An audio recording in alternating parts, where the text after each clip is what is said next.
ఆపాల్సిన అవసరం ఉంది, రెవెన్యూను ఆపాల్సినటువంటి అవసరం ఉంది.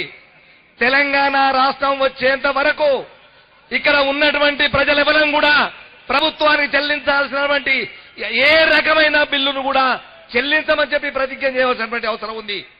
విశాలాంధ్రలో, ఆంధ్రప్రదేశ్లో ఇక ముందు మేము పన్నులు చెల్లించము. ఆంధ్రప్రదేశ్లో మేము పన్నులు చెల్లించము.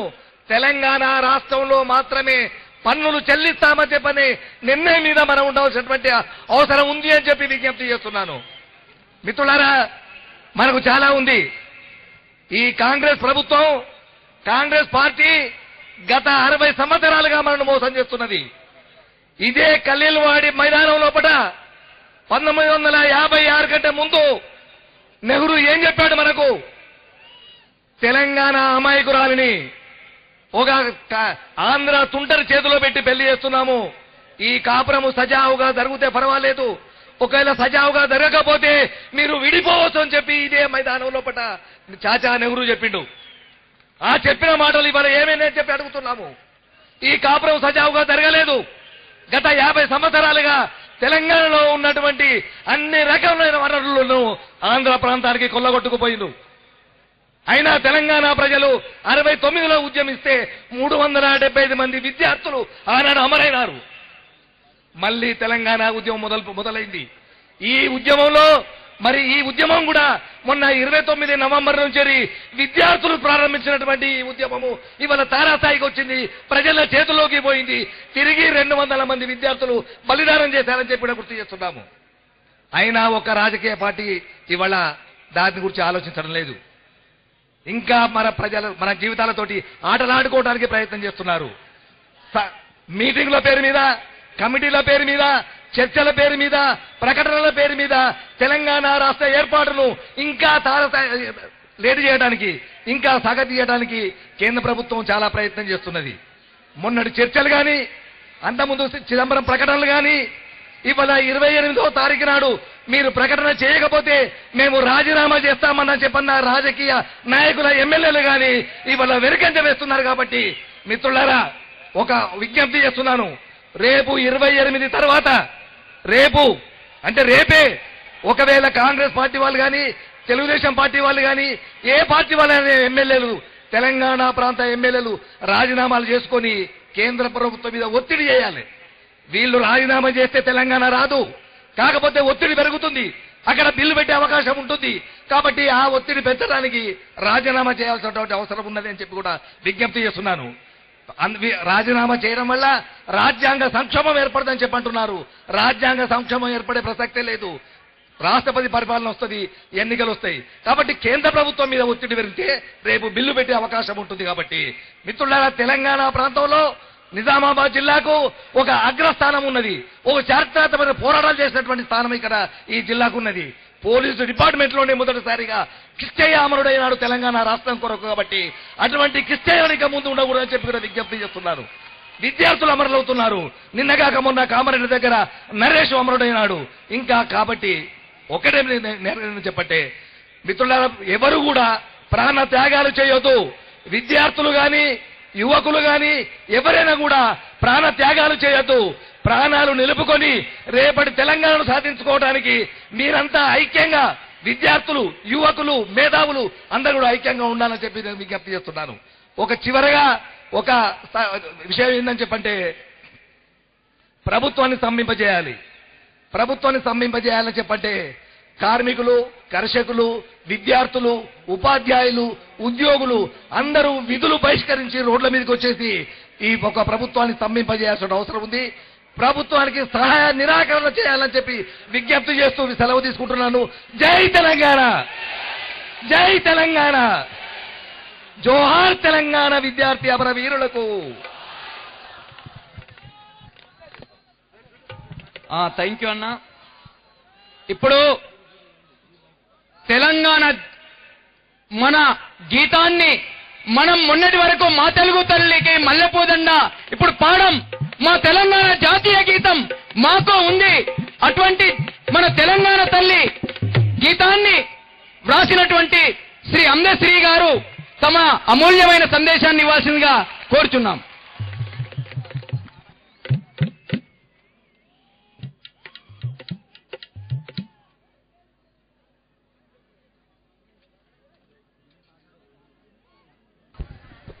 హలో కొద్దిగా సౌండ్ పెంచినానా నానయ్ కొద్దిగా కోరసు పాడతారా నానయ్ నిలబడి రాదురు మరి ఎందుకు కూర్చుంటారు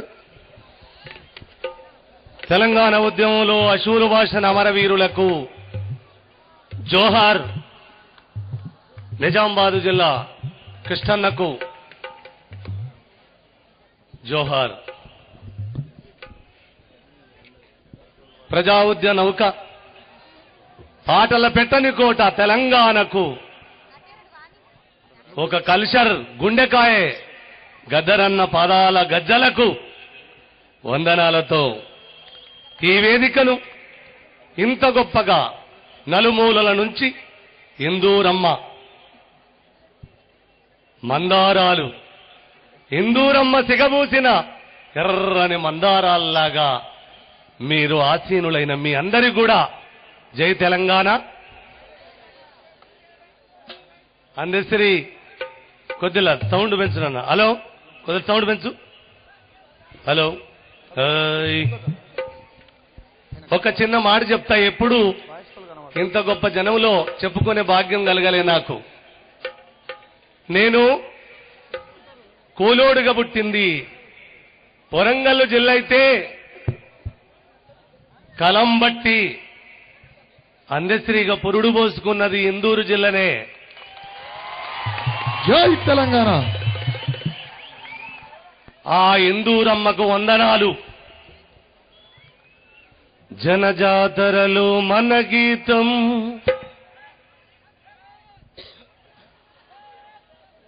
దీనికి ముందు జేఏసీ విద్యార్థులు ఉస్మానియా యూనివర్సిటీలో ఈ యుద్ధం చేస్తుంటే అటు గద్దరన్న నేను ఎన్ని అవరోధాలైనా ఆ యుద్ధం మీద రాసిన జై బోలో తెలంగాణ గలగర్జనల జడివాన దాని తర్వాత పాడతాను గాని ఒక చిన్న పల్లవి వేస్తాను. జయ జయ హే తెలంగాణ జననీ జయ కేతనం ముకోటి గొంతుకలు ఒక్కటైన చేతనం.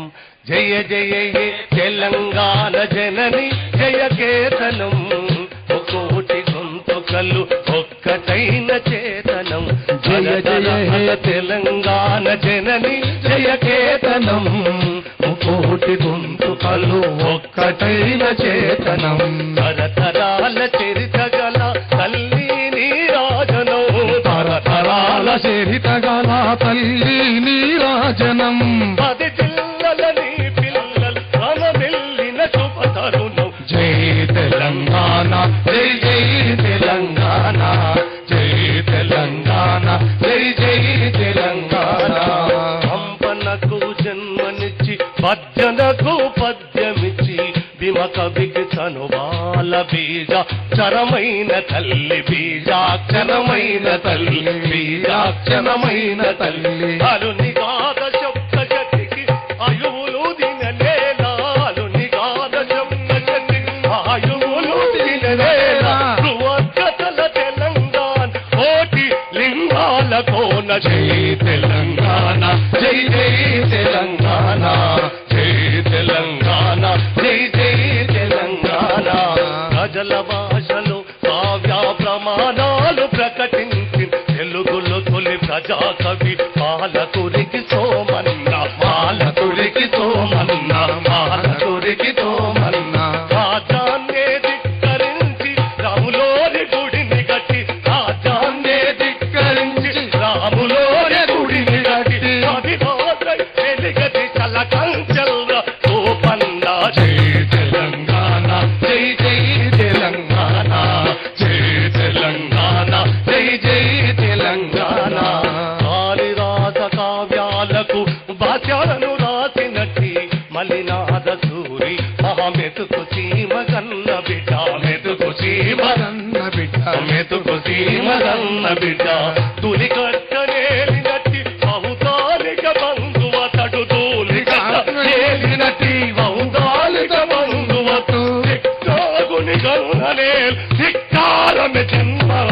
జై తెలంగాణ జై జై తెలంగాణ, జై తెలంగాణ, జై జై తెలంగాణ.